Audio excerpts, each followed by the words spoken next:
Do you really want to know why Satan, the devil, the adversary, was created in religion? It was to take accountability away from the individual. And the reason why God is seen to be something outside of you, apart from you, out there somewhere, maybe in the sky, in another galaxy, above all the heavens, is because, again, taking away a person's individual accountability. See, if you think that your life is based on pleasing or displeasing something outside of you, you'll never have full agency or accountability of your own life. You'll always be waiting around, begging, pleading, and trying to do things according to someone else's pleasure. You'll always be trying to level up or come up to the standard of something outside of you instead of doing what's innately a part of you, right?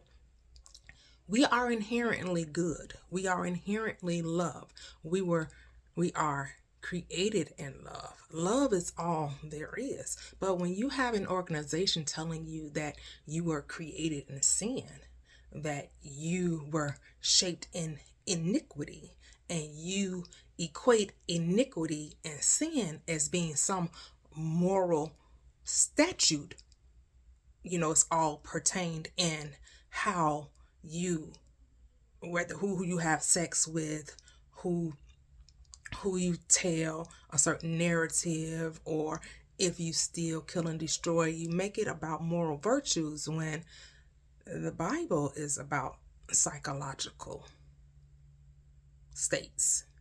Every person, individual named, every proper noun in the Bible is about psychological states. When we think that the person that we're killing, stealing, or destroying is something separate from us, and we view them as other, then that is why we try to get rid of them. We try to destroy them and take advantage of them because we don't see them as a part of us. We don't see that everyone in our world is an extension of ourselves. And so thus, whenever we're hurting someone else, we're actually hurting ourselves. And I know in a grand picture, on a macrocosm scale, it would appear that no, this group of people has superior knowledge, has superior weapons of destruction and ways to harm another group of people. And this group of people are looked at as inferior, docile, ignorant, and the like, right? And so it's this war taking place out there, when actually the war is taking place within and being manifested out there. Every time you keep making God as not you, as not your mind, as not thoughts are creative.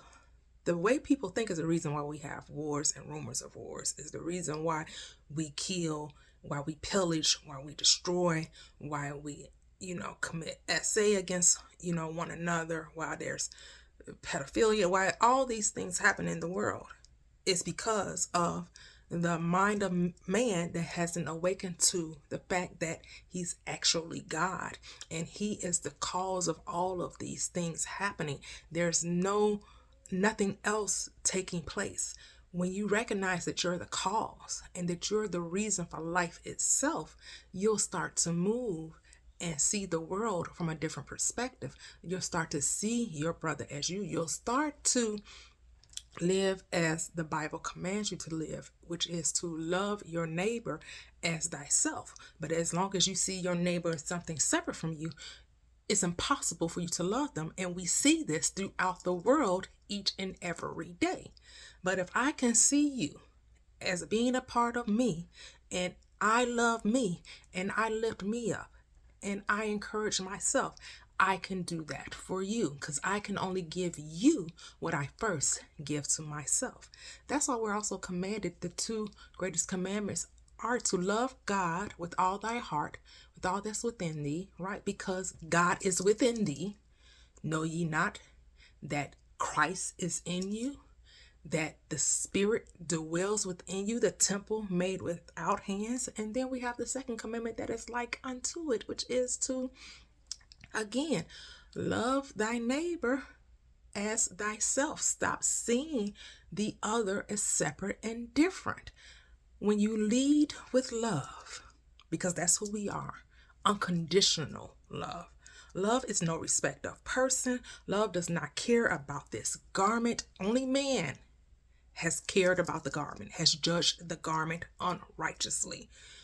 All there is, the higher self, the greater part of you, the part of you that died in you and became you, that part of you that is dreaming this world of destruction, of strife and calamity, is asking you to awaken to the truth of your being so you can bring the thought of heaven down to your earth, your present actualization, to actualize the life you want to have. That is the point of scripture, of all sacred texts, is to awaken to the truth of our being, that we are the cause of everything that happens in our life.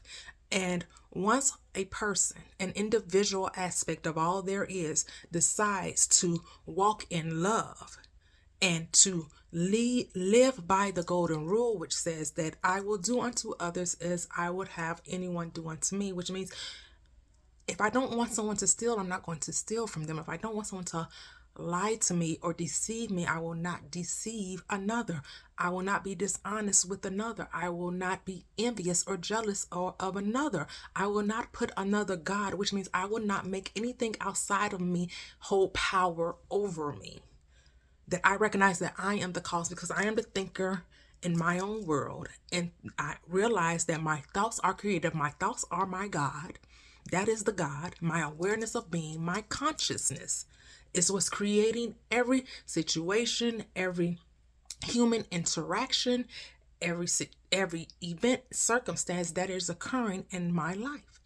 That is the purpose of our being here in this physical form, is to awaken in this dream of life and learn to create. That this world, as Neville Goddard put it, is an educative darkness. Everything is dead and we give it life.